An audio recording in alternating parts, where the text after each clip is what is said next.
Friends, welcome to my channel. Before listening to this story, I will ask you to like and subscribe. It's not difficult for you, but it's nice for me, and we're starting. By a whim of fate, I met my wife Linda. Also, by a whim of fate, I found out that she was cheating on me. Although the events were separated by years, the two events took place in the same place.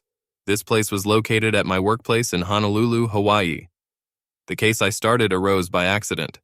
I enrolled at the University of Hawaii with the firm intention of getting an MBA and then getting a job at a Fortune 500 company. Even with government tuition, I still had to work to finish school. In high school, I became interested in computers, so to get extra money in college, I used my acquired skills in computer repair. Eventually, I started building my own and selling them at a lower price than at Best Buy. I got my bachelor's degree but decided not to go to graduate school. I started my own business, so why would I work for someone else? In college, I realized that I didn't interact well with people. This lesson was as valuable as my degree. I met Linda's brother Don before I even met her. He had problems with his computer, or rather, with his father. He brought his father's old Intellivision game console. It was a little-known piece of gaming equipment dating back to the 1980s. Don's father was nostalgic for him, and Don wanted him to be restored for his father's birthday. This thing hasn't worked for over 10 years, but Don found it in the attic. Don Eldridge was built like a brick. He played football as a quarterback in high school and college. Back then, he let his curly brown hair grow long and wild, and he had a matching beard. Add to this a very large nose, which could be called a trunk, combined with the fact that his name was Don, and inevitably someone called him a mastodon. The name stuck. Every time he made a feint, the fans made elephant noises. Although he looked imposing on the outside, his demeanor couldn't have been more friendly. Don was always the guy who reached out to pick up the player he had just dropped. He had a sense of fair play, as well as some intimidating skills on the football field. If he hadn't injured his knee in his senior year at the University of Hawaii, he could have made it to the NFL. The mastodon belonged to the Hawaiian royal family. Even though I'm not athletic in the slightest, I've always followed the Rainbow Warriors. Yes, this is the real name of the team, adopted by our common alma mater long before rainbows became fashionable. Although I decided that continuing my college studies was not for me, I had some loyalty to the place where I spent 4 years studying what I did not want to do next. I was a little startled. The mastodon. I can't believe that Hawaii's most eligible bachelor came to me. By the way, my name is Ryan Novak. He gave me a friendly slap on the back, almost dislocating my shoulder. Well, Ryan, I won't be a bachelor for long. For some reason, a woman accepted my offer to marry my ugly ass. My sister is the most attractive in the family. It didn't set the bar too high.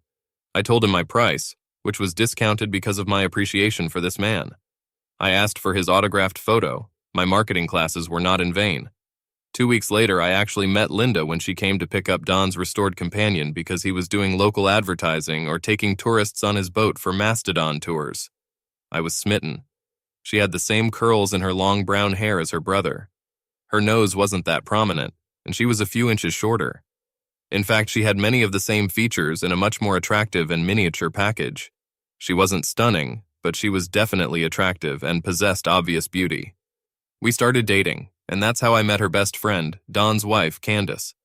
Candace and Linda have been growing up together since elementary school. Candace has been in love with Don since she reached puberty.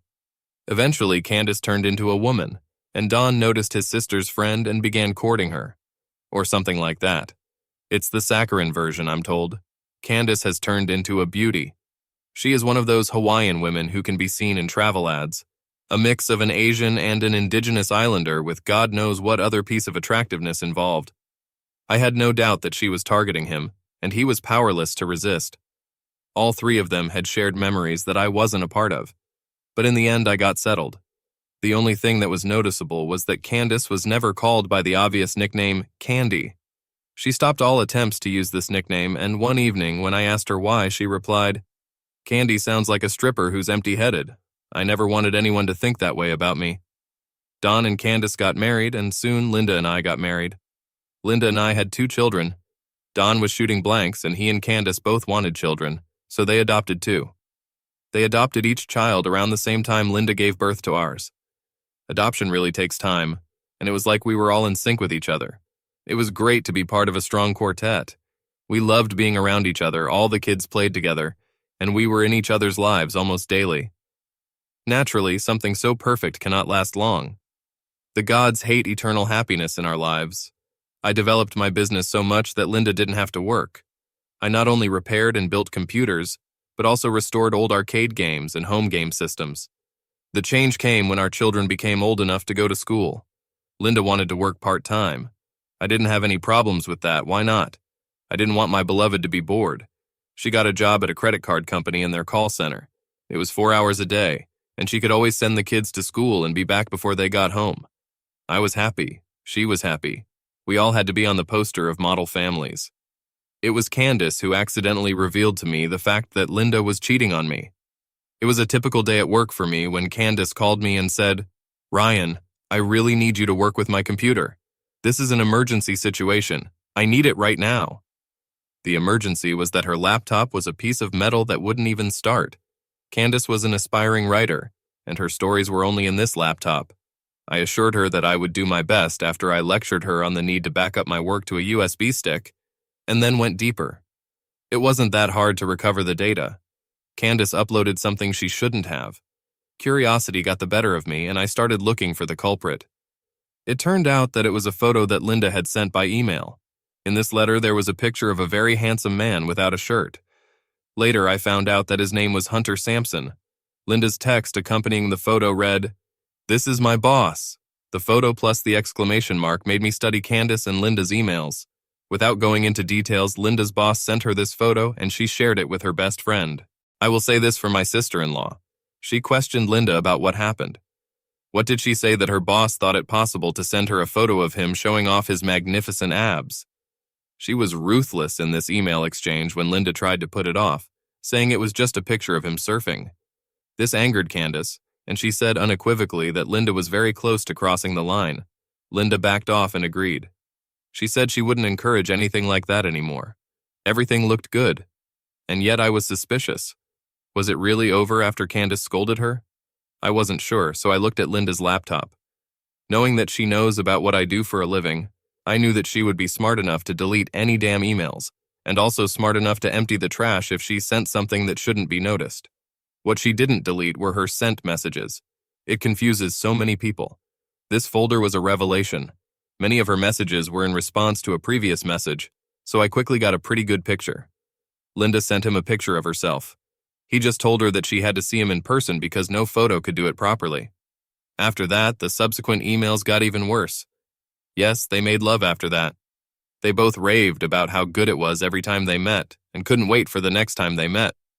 I did what any normal person would do by looking at my wife's personal email and discovering what I discovered. That evening, I decided to meet her face to face. It had to be handled delicately, as it was Wednesday, and the next day the children had school. I didn't want the neighbors to call the police. Children, as a rule, remember such moments. So when I got home that evening, I answered her when she said, "Hey honey, how was your day? Let's talk about this later." She thought I was worried about something. I must have had a terrible face. She didn't push me. We had dinner and put the kids to bed. We walked over to the couch. She looked at me and said, "Whatever's on your mind, I hope you know you can talk to me about it." I'm so glad I can. It can be difficult for a man to openly express his feelings. You really made me feel comfortable, so I can say it right now. I put my hand on top of hers. Linda seemed touched. "Of course you can, darling. I am your protection." She squeezed my hand and I squeezed it back, looking her straight in the eye and saying, "It really bothers me that you're making love to your boss. So I'd really like to talk about how we're going to handle the divorce so it doesn't hurt the kids." She pulled her hand out of mine as if it were radioactive. Then her face turned white, and she made a sound like the sound of a dying animal, jumped out the door, got into the car, and drove away. Things didn't go quite as I expected. I prepared a whole speech, and her departure prevented it. It was a crime worse than cheating. I really rehearsed so many choice comments in my head. It only got worse. Now I had to prepare the children for morning school, and this was not my thing at all. I didn't have a chance to vent or get an explanation, and I suddenly became a single father with 2 children. Linda remained silent for the next 2 days. I had no idea where she was or what she was thinking. She just disappeared. Explaining to the children where she went was a delaying tactic. Until I heard from her, I had no idea what to say so as not to hurt them. So I told them what I thought they could understand without worrying. Mom's visiting Aunt Candace and Uncle Don. As it turned out, it was true. Linda lived with her best friend and brother. I found out about this on the phone from Don, who invited me to his house to talk to Linda without the children. I love Don and Candace. It was clearly an intervention. Curiosity made me agree, as well as the desire to finally make my speech. The intervention took place at Don and Candace's house. Don and Candace were sitting on the couch, a friendly couple. Linda and I were sitting in comfortable armchairs facing the sofa. Looking back, it was a good arrangement. It was as if Don and Candace weren't taking sides. Rather, we were both on trial. Don began the conversation with the words, "Ryan, I love you. You were a wonderful husband to my sister, and I will always adore you for that. However, I know that my sister has hurt you. It hurts me too, brother. I want you to know that. I'm hurting for both of you." My nails dug into the armrests of the expensive chair I was sitting in when I said, "I'm glad you feel my pain. I'm glad you can empathize. I really want Hunter to share my pain too. I mean, he really played a role in this. I would like him to feel pain all over his body, because that's how I feel right now." "I hope you're not thinking about physical abuse," Candace interjected. "Just a little bit. I want to hit him with a cricket bat." "Why not with a baseball bat?" Candace asked with a slight smile. "Because I don't want to go to jail for assault, and I think a cricket bat will probably cause fewer injuries. I also like the look of this flat bat slapping his ass. I want his body to hurt so much that it hurts to put on or take off his clothes. This is impractical for 2 reasons. Why? We live on an island where no one plays cricket, so where will you find a cricket bat?" Don was right. The second reason?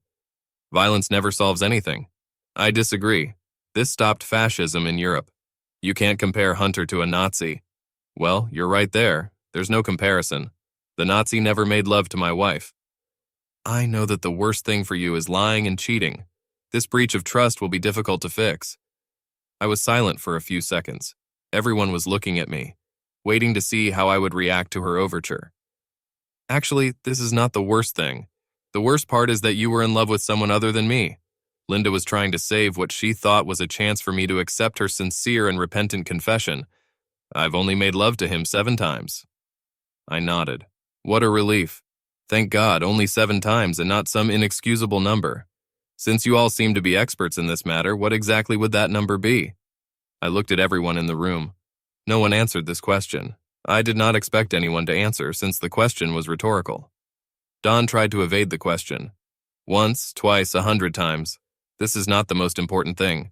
The important thing is that Linda wants to rebuild your marriage and is incredibly remorseful.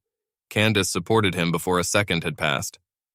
Can you be sure that the problem you are facing is not your ego? I didn't even have to think how to answer. I can answer that unequivocally, Candace. Of course, this is my ego. I just can't believe you're all here trying to minimize this. Don said, "Listen to me, brother. Your ego is something that you can control. No one is trying to minimize it. You can strengthen yourself by defeating your ego. Why let this stand in the way of true love? Look at it this way. Forgiveness is a gift that you give not only to another person, but also to yourself. I felt like I was in the Twilight Zone or in Los Angeles. So if I had an affair with a woman 7 times in 3 months, would you forgive me? Oh, yes, yes, and yes again. I wouldn't like that. It's the worst thing I can imagine, but I would take you back. I'll prove it to you. Have an affair. Get even with me. I deserve it. I want you to have an affair. Please do it if it helps us to be together again. It can be with anyone." I admit that she was saying the right words. I asked a question. "Linda, why did you do this? This has nothing to do with you, Ryan. When Candace and I were dating together, she always had an attractive friend, and I always had a less attractive one. I've never received a handsome man. It was the only time a handsome man was interested in me. It didn't improve my mood. I know I'm not handsome. What surprised me was that Candace turned out to be more angry than me.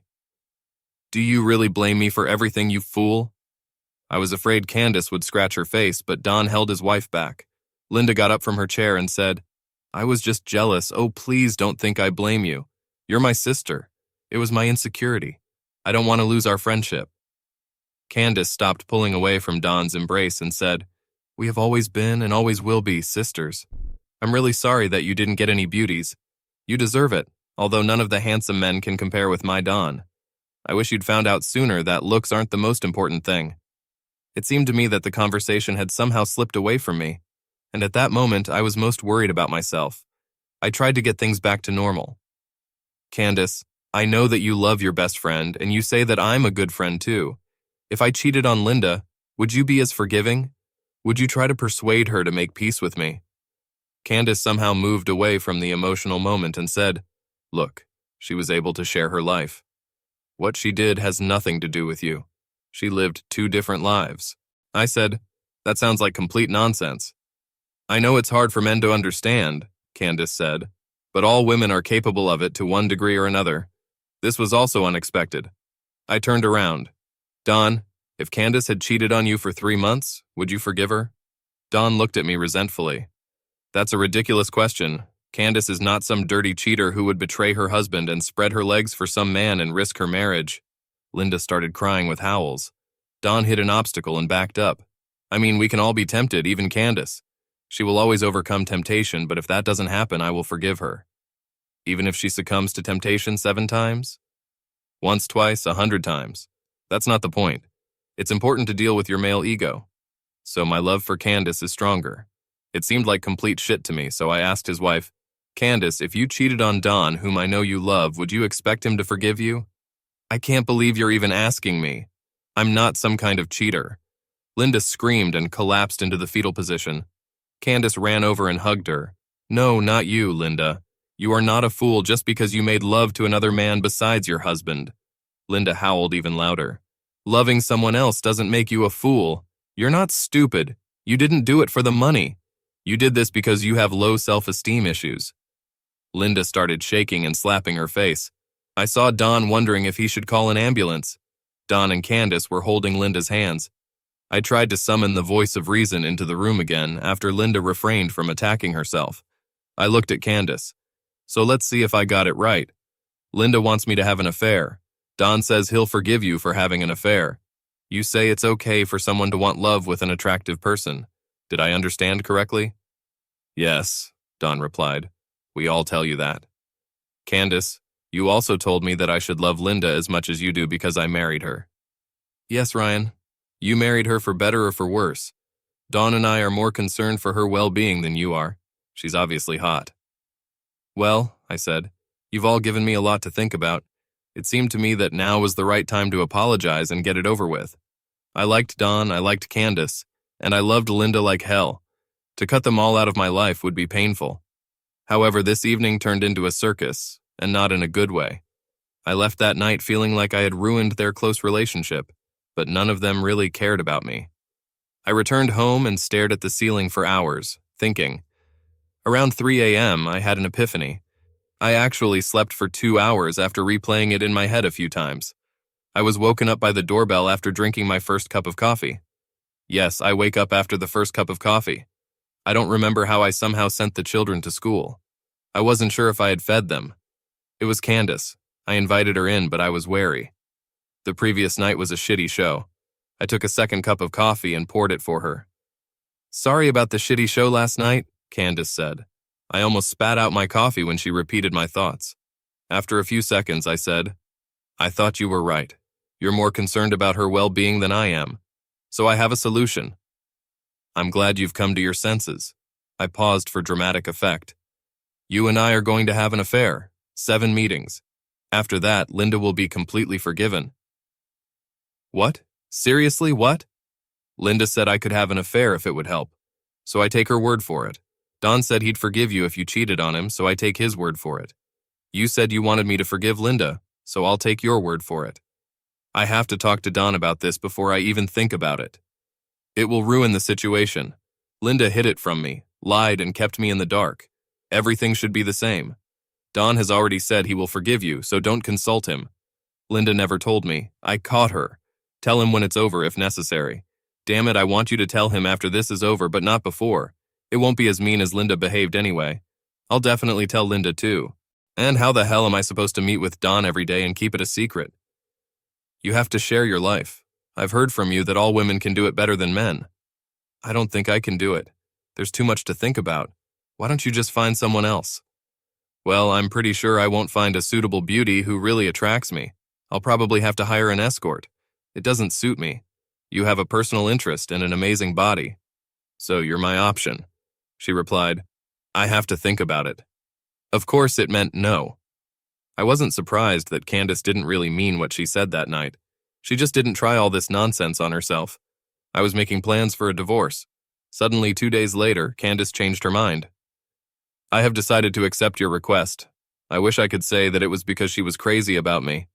But alas, the real reason was domestic and perhaps predictable.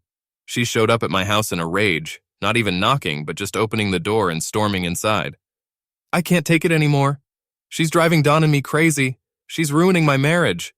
I could have said something sarcastic at that moment, but when things are going well, it's better to mind your own business." Which was a shame, because I really had something to say. Candace agreed to all my terms. Her only demand was that I would actually completely forgive Linda if Candace brought the matter to an end. To be honest, I didn't expect her to ever agree with everything I said, so I hesitated for just a moment.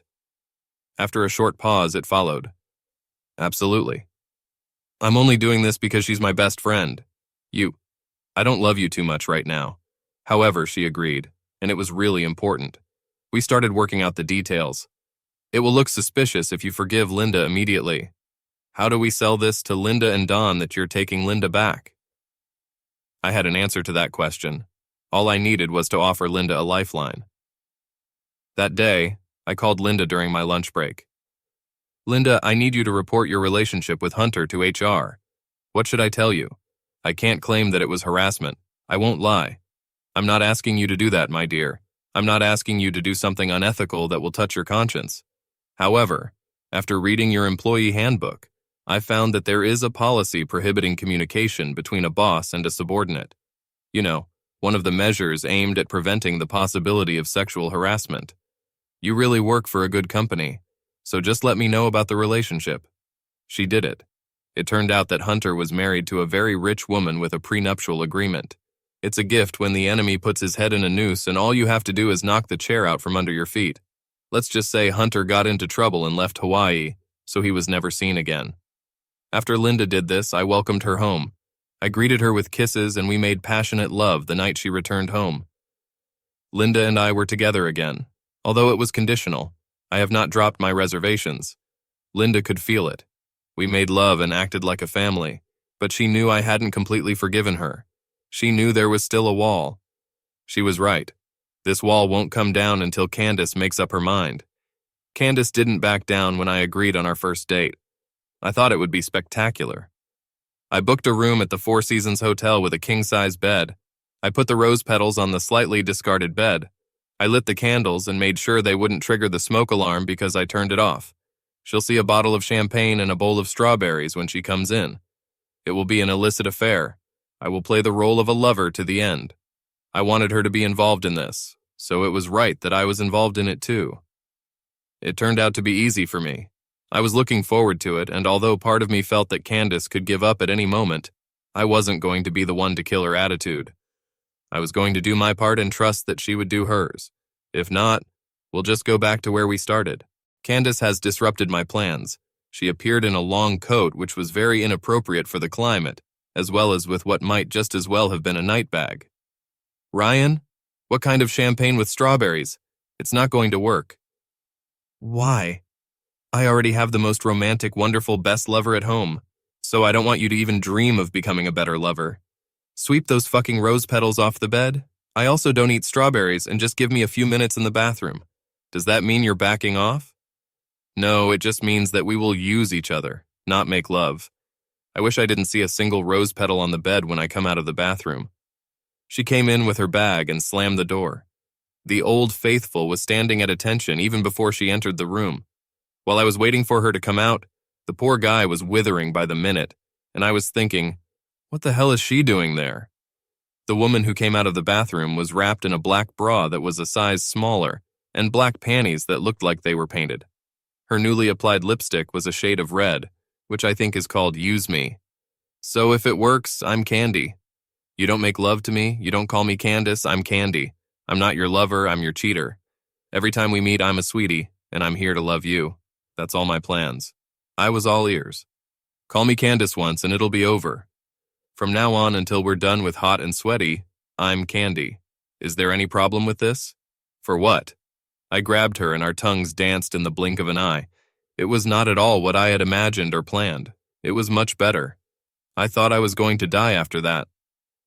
Our bed conversation after that was a bit unconventional. I was in a fog and she was talking while I was listening. At that moment, I was very receptive to everything she wanted to say. That's how it works. You're not making love to Candace, you're using candy. Screw up just once and I won't be able to put up with it. Looking back, I think it might have been a CIA technique, although maybe it was just endorphins. I agreed. Good. Now Candy wants to be used, so use her, and you better not disappoint me. The following meetings were a variation of the first one. We made love. She liked the dog style the most. She also liked to say obscenities. Use me at last, you fool. When she said that, I couldn't tell if she hated me or vice versa, she liked it. I assumed it was a bit of both because it intensified with each subsequent meeting. It became increasingly difficult to organize these meetings. It turned out to be much more difficult to sneak around than I had imagined. Most of these difficulties arose from the fact that Linda called me at every opportunity to inform me where she was and that she was not cheating on me. It made it much harder for me to cheat on her. I also guess Candace had a hard time hiding it from Dawn, but we never talked about it. When we got together, it was just a fucking marathon. While my affair with Candy was going on, to my surprise, I almost completely lost my hostility to Linda. Every infrequent rendezvous of hot love with Linda's best friend allowed me to appreciate making love to my wife even more. After each love with Candy, I felt more and more comfortable with Linda. We were going back to where we were before. I appreciated the insatiable love with Candy, but it also made me appreciate the tender bond with Linda. I wondered if she felt the same way when she juggled her love with Hunter and loved me at the same time. The only awkward moments at first were when the four of us were together. Dawn or Linda made completely innocent remarks, but at the same time they made my brain talk. Don't look at Candace, don't look at Candace, don't fucking look at Candace. For example, Dawn once said, I admire you, Ryan. I know it's been hard for you. You have chosen a difficult path. You could have hired an attractive prostitute as revenge, but you didn't. You offered to make amends to Linda, and she did. Well done, brother. While I was thinking, why does Dawn think I don't deserve anything more than a cheater? Reason intervened, and then, don't you dare make eye contact with Candace. So I said, thanks, brother. Candace seemed completely calm. I have to admit that there was something about women being better at dividing their lives into parts. It was not easy for me to talk with love overtones. While our children were playing and the adults were drinking wine, Linda looked at Dawn and Candace and said, you helped Ryan and me to be together again. Then she kissed me. After we broke off the kiss, all I thought was, don't look at Candace, don't look at Candace. It was relatively easy, since Candace also avoided eye contact with me in such situations. Candace and Candy seemed to be completely different people. Candy sent me messages as we approached the meeting. And yes, it was Candy, not Candace. I worried that I might be contributing to the creation of multiple personality disorder, but dismissed the idea because I needed to save my marriage. Nothing worthwhile is complete without costs. Candy sent me pictures of herself in seductive outfits. Yes, I've seen her naked before, but these photos turned me on. I used Candy to prove my point to her, Dawn, and Linda. I also used it because it was hot. I had no idea if my relationship with them would survive in the end, but I hoped so. I'm an idealistic ass. Candy was more than true to her word. She was a monster. Besides the doggy style, she liked it when her ankles were on my shoulders or in the reverse cowgirl pose. All the poses that avoided the proximity of hearts and were only love.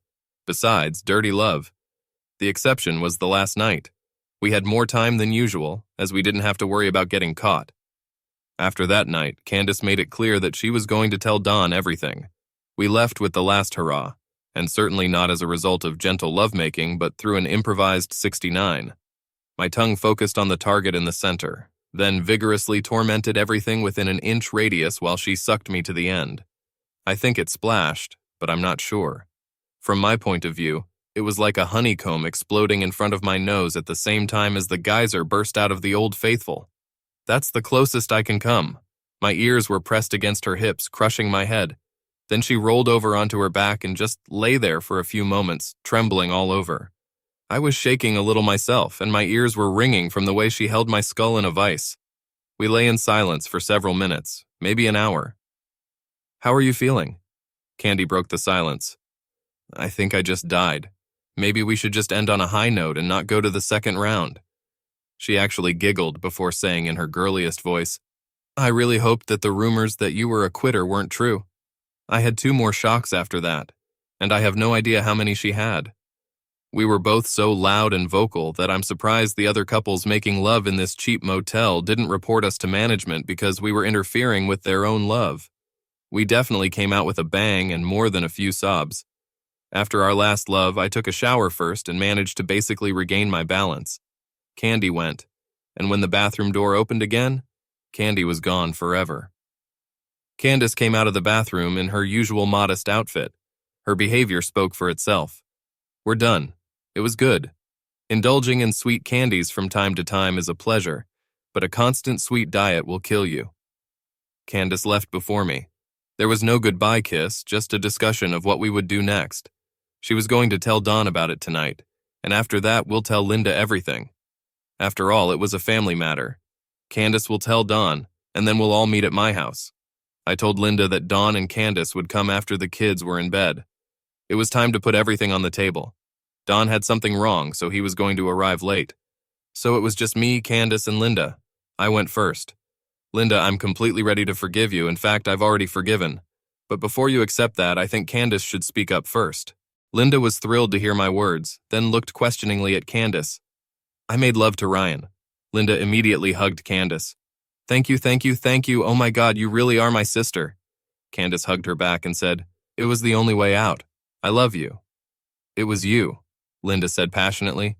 Now I don't have to worry about whether Ryan is sick or someone is pregnant. Thanks. Everything did not go as I expected. I figured the mixing was complete crap. I didn't believe that anyone was sincere in what they were saying. It turned out that I was wrong, at least with regard to women. When I make a mistake, I admit it, no matter how painful it is. I joined them in a group hug.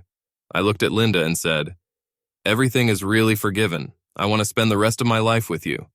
She jumped on me and kissed me. Thank you, my love. You will never regret it. Well, I think we've all learned valuable lessons here. In the end, I had to calm her down. I looked at Candace and said, You've shown me a lot, and I want to apologize to you. I put you in an awkward position, and you showed me the true meaning of love.